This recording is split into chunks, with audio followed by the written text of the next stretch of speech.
کی محمد سے وفا تو نے تو ہم تیرے ہیں، کی محمد سے وفا تو نے تو ہم تیرے ہیں۔ یہ جہاں چیز ہے کیا لوح و قلم تیرے ہیں، یہ جہاں چیز ہے کیا لوح و قلم تیرے ہیں۔ ہم کون تھے، ہم کیا ہیں، ہمیں کیا ہونا چاہیے تھا؟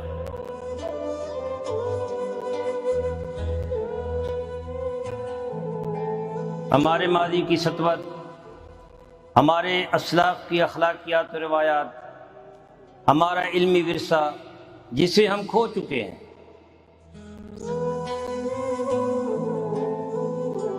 اس عظمت رفتہ کی بحالی کے لیے دیکھیے پروگرام نمود سحر۔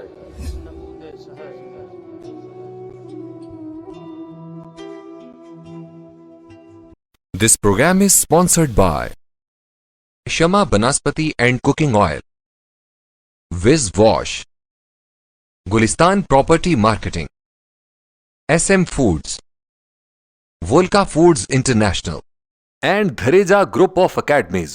بسم اللہ الرحمن الرحیم۔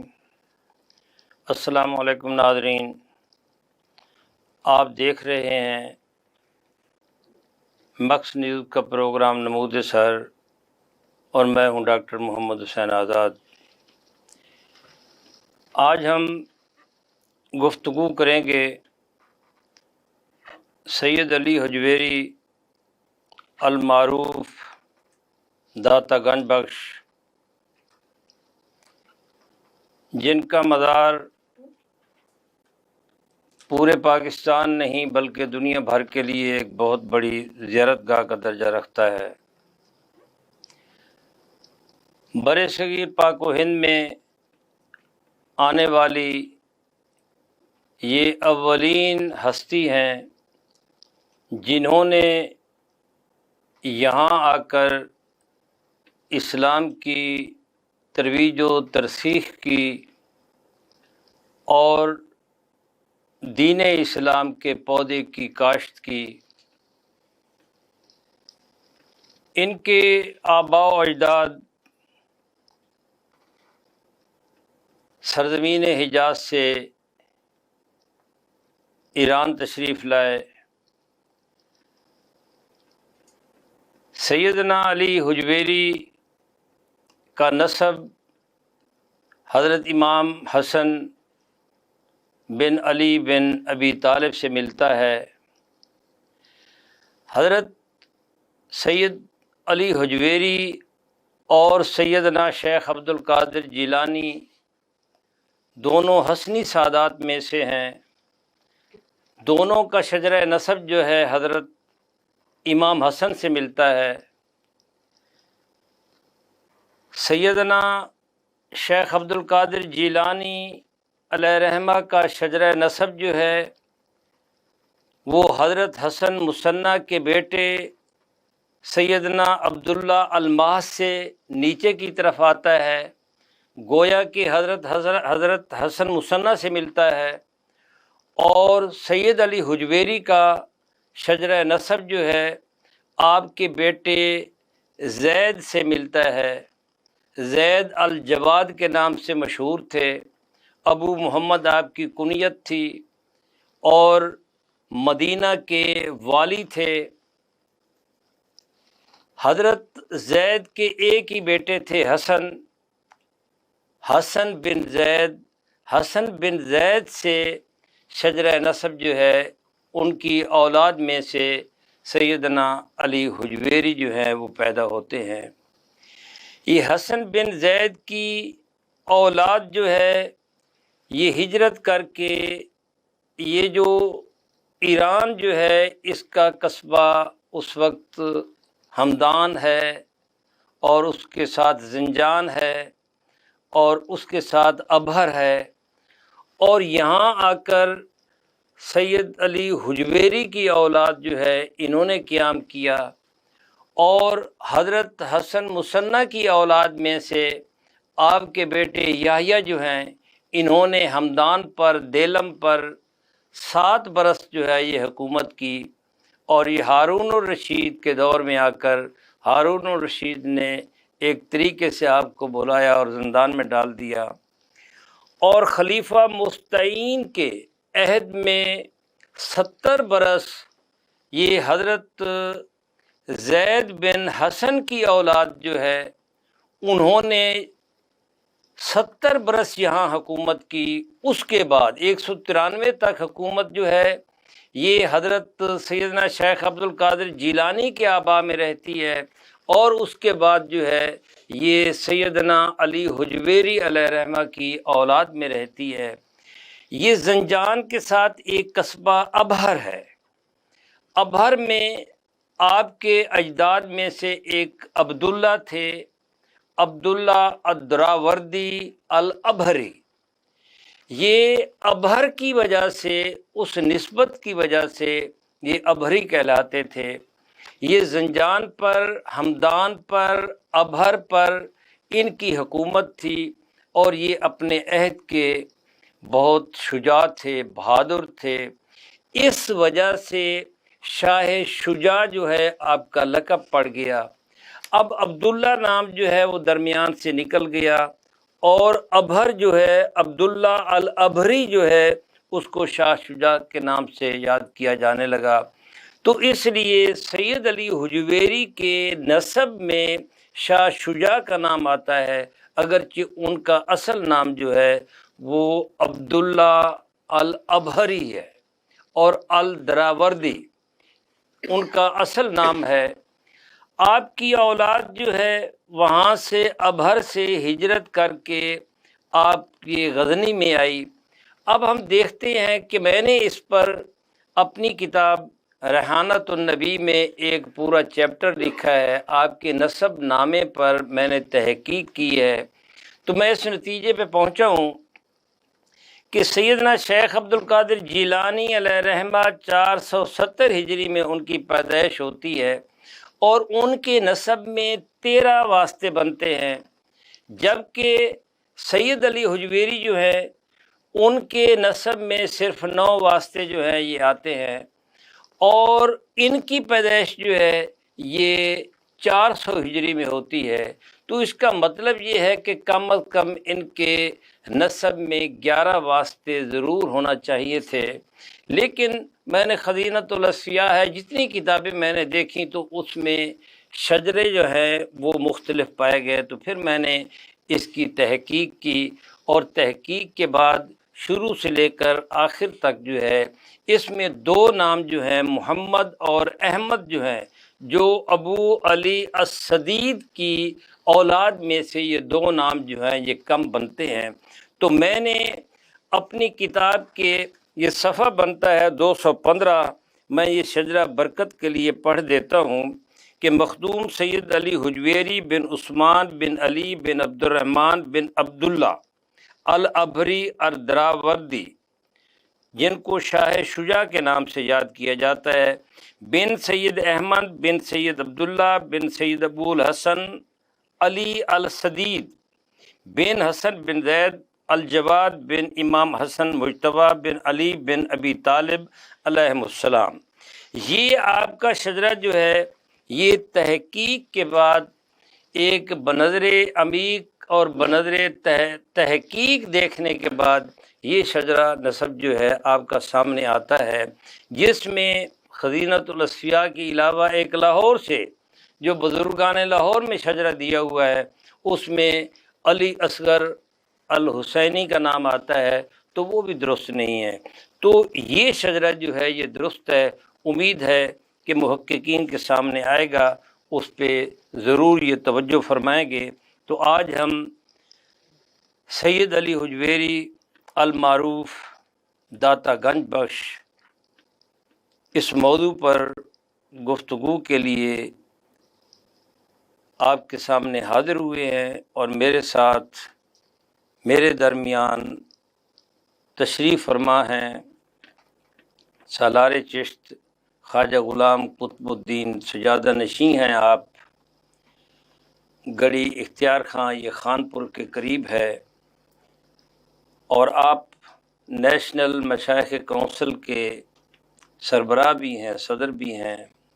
خواجہ صاحب میں آپ کو خوش آمدید کہتا ہوں، آپ کا بہت بہت شکریہ، آپ تشریف لائے، آپ نے کرم نوازی کی۔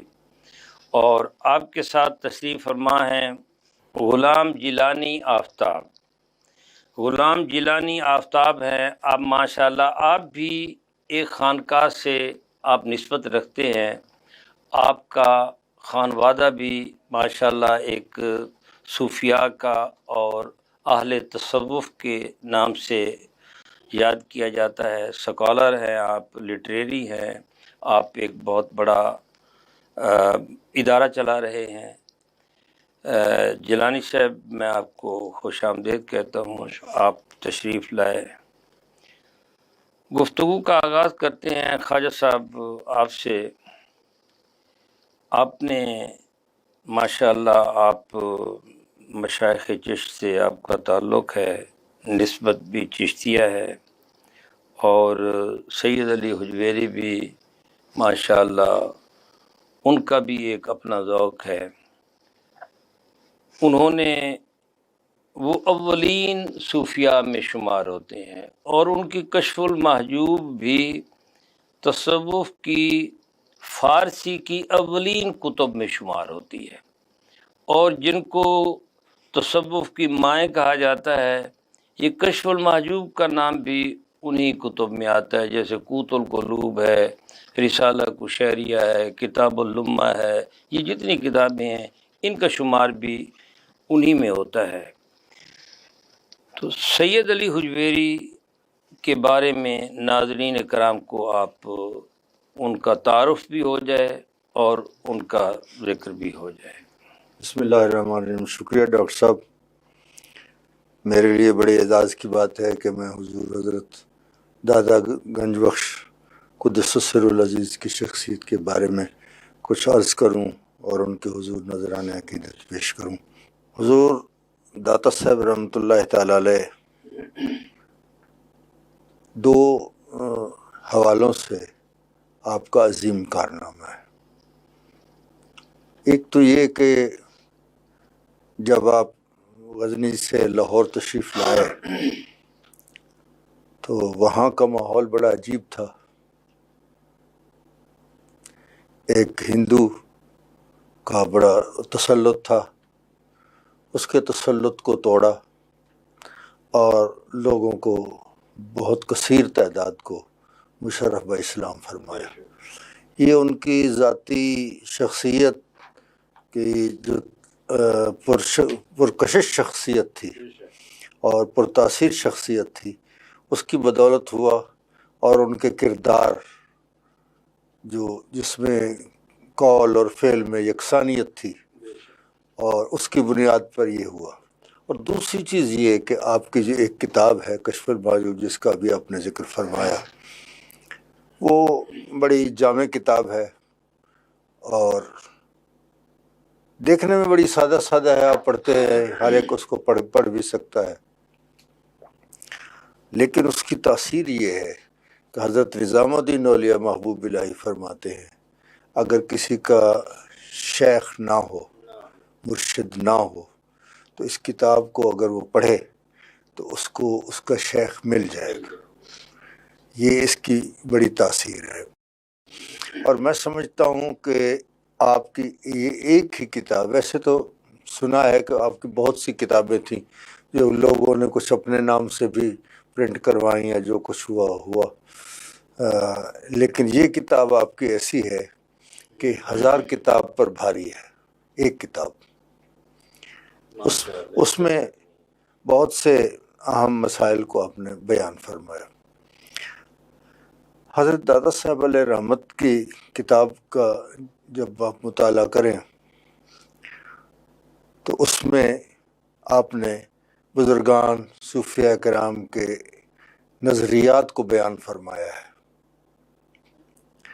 جو تصوف کے سلوک کے جو مدارج ہیں ان کے بارے میں جب آپ گفتگو فرماتے ہیں تو پھر بہت سے مشائخ کہ ہاں آپس میں کچھ نظریات کا تھوڑا بہت کہیں نہ کہیں ایک اختلاف ہوتا ہے، آپ اس کو بھی بیان فرماتے ہیں، اور اس کے ساتھ ساتھ پھر بیان کرنے کے بعد پھر اپنی رائے بھی بیان فرماتے ہیں کہ اس کے بارے میں میری رائے یہ ہے۔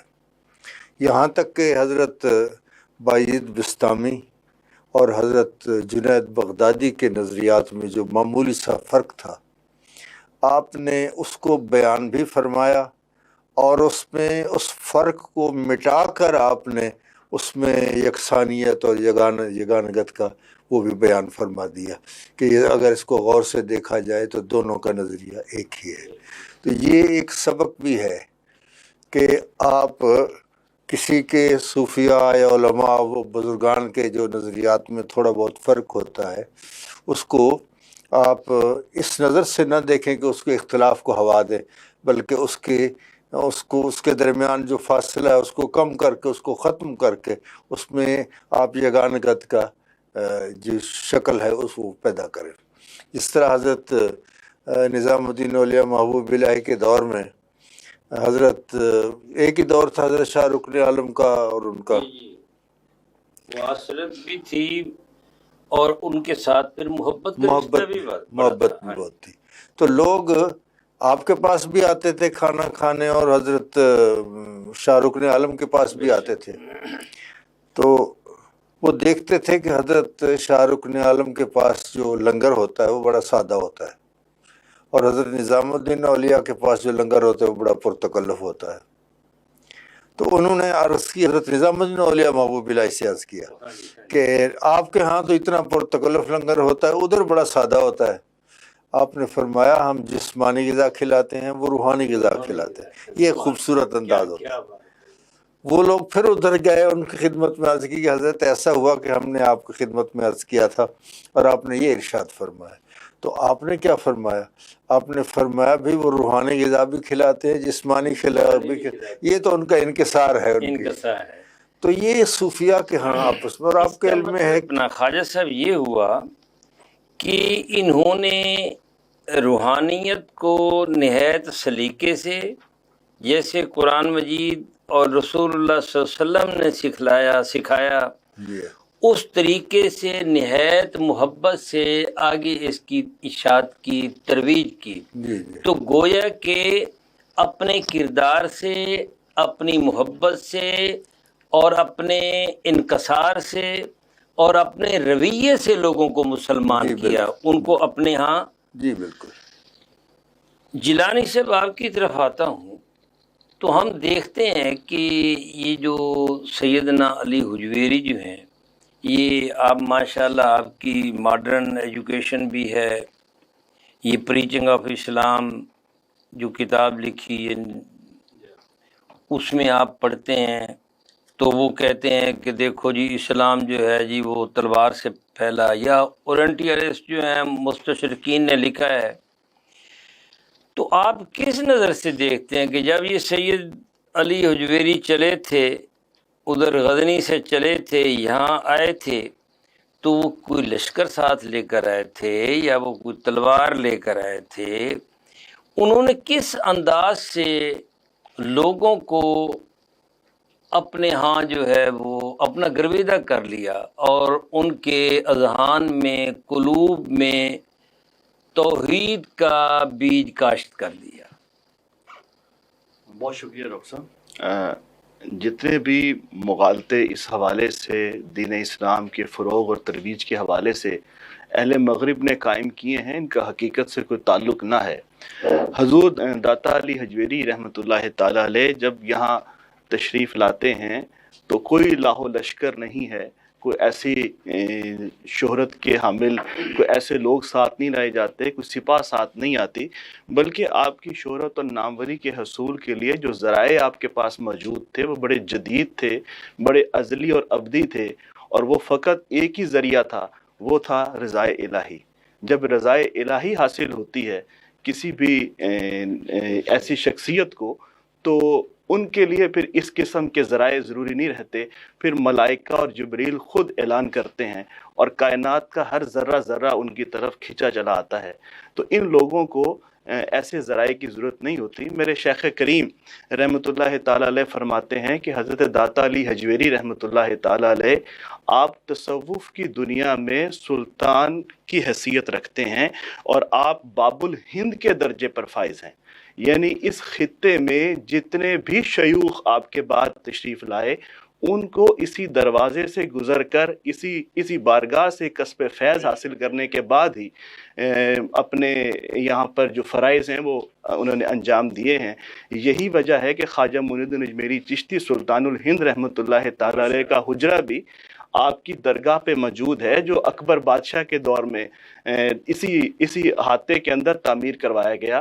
اسی طرح بعد میں حضرت مجدد الف ثانی جو رحمۃ اللہ تعالی علیہ، بابا فرید الدین مسعود گنج شکر رحمۃ اللہ تعالی علیہ، اور آپ کے بعد حضرت بختیار کاکی، حضرت بہاؤالدین زکریا، حضرت شاہ رکن عالم ملتانی رحمۃ اللہ تعالی علیہ یہاں تشریف لاتے رہے، اور آپ نے یہاں سے اپنا حصہ اور اپنا لنگر تصوف کی سلوک کی راہ میں حاصل کیا اور خدمت دین کی، تبلیغ دین کا کام کیا۔ یہاں پر میں ایک بات ڈاکٹر صاحب آپ کی توجہ چاہوں گا کہ جب کسی نے کسی مشن کا آغاز کرنا ہوتا ہے، کسی تحریک کا آغاز کرنا ہوتا ہے، کسی کارنامے کو سر انجام دینا شروع کرتا ہے، تو اس کا انتخاب اوائل عمر میں کیا جاتا ہے، یعنی نوجوانی میں ایسی تحریک کو شروع کیا جاتا ہے تاکہ اس کی ایفرٹ، اس کی کوششیں ایک جمع مردی اور جمع حوصلے کے ساتھ آگے بڑھ سکیں۔ لیکن اگر ہم اہل مشائخ کی طرف نظر ڈالتے ہیں تو ان کے ہاں اس کے برعکس یہ عمل ہوتا ہے۔ وہ ساری زندگی سفر میں گزارتے ہیں، ریاضت میں گزارتے ہیں، تجربات حاصل کرتے ہیں، مختلف صوفیہ کی بارگاہ سے فیض حاصل کرتے ہیں، پھر انہی میں سے کسی کی اجازت سے کسی خاص مقام پر جا کر، کسی خاص جگہ پر جا کر وہ تبلیغ دین کا کام کرتے ہیں۔ تو داتا صاحب رحمۃ اللہ تعالی علیہ جب یہاں تشریف لاتے ہیں تو انہوں نے بھی یہاں پر جب آئے تو انہوں نے جو خانقاہی نظام کی بنیاد رکھی، وہی خانقاہی نظام جو ہمارے بزرگوں کی ایک روایت چلا آتا ہے کہ جب خانقاہ بنائی جاتی ہے تو وہاں مکتب بھی ہوتا ہے، مسجد بھی ہوتا ہے، وہاں لنگر کا اہتمام بھی ہوتا ہے، وہاں پر حجرے بھی بنائے جاتے ہیں۔ تو آپ تصور کریں کہ جب داتا صاحب یہاں تشریف لاتے ہیں اور انہوں نے خانقاہ قائم کی تو وہ کیسی ملکوتی کیفیت کی خانقاہ ہوگی کہ جہاں داتا صاحب رحمۃ اللہ تعالیٰ علیہ خود جلوہ گر ہیں اور تبلیغ دین کا کام کر رہے ہیں۔ آپ عمر کے جس حصے میں یہاں تشریف لاتے ہیں، جو کہ میرا تعلیم کا شعبہ ہے، آپ جانتے ہیں کہ اگر آپ تجربات حاصل کر چکے ہوں، آپ کے پاس علم ایک حد تک آ چکا ہو، اور آپ سے کوئی یہ کہے کہ آپ کو پہلی اور دوسری کے کلاس کے بچوں کو پڑھانا ہے، تو یہ شاید دقت اور دشواری کا باعث ہوتا ہے۔ لیکن جب داتا صاحب یہاں آتے ہیں تو آپ دیکھیے کہ انہوں نے یہاں سے ابجد سے شروع کیا۔ جیسے خواجہ صاحب قبلہ نے فرمایا کہ یہاں پہ مسلمانوں کی تعداد بہت کم تھی، تو انہوں نے اپنے اس تصوف کی تبلیغ اور اس روحانیت کے معاملات کو تو بعد میں ایڈریس کرنا تھا، پہلے ان کی ابجد اور مبادیات دین اور بنیادی دینیات پڑھانی تھی۔ تو یہ داتا صاحب رحمۃ اللہ تعالیٰ علیہ کی وہ تبلیغ تھی، وہی آپ کا حسن عبادت تھا کہ جس کو دیکھ کر لوگ کشاں کشاں آپ کی طرف چلے آئے۔ اور پھر کیا ہوا کہ جنوبی ایشیا میں، بر صغیر میں آپ کے وہی فرزندان توحید پیدا ہوئے کہ جن سے آقا علیہ الصلوۃ والسلام کو اس خطے سے مہک اور خوشبو آتی ہے، اور وہی فضلہ لہلہا رہی ہے کہ جس کی بدولت اسلام اس خطے میں پھیلا ہوا ہے۔ ناظرین کرام، ہم دیکھ رہے ہیں کہ سید علی حجویری نے ایک ایسا پودا بر صغیر کی سرزمین پر لگایا کہ جس کی خوشبو آج بھی اپنی مہک دے رہی ہے۔ ہم یہاں ایک مختصر وقفہ لیتے ہیں، ہمارے ساتھ رہیے گا۔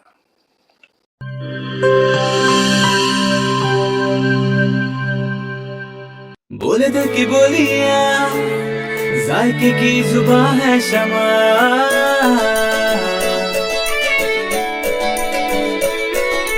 بولے بولے بولے بولے دل بولے، کوئی ڈش آئی لو یو کہے،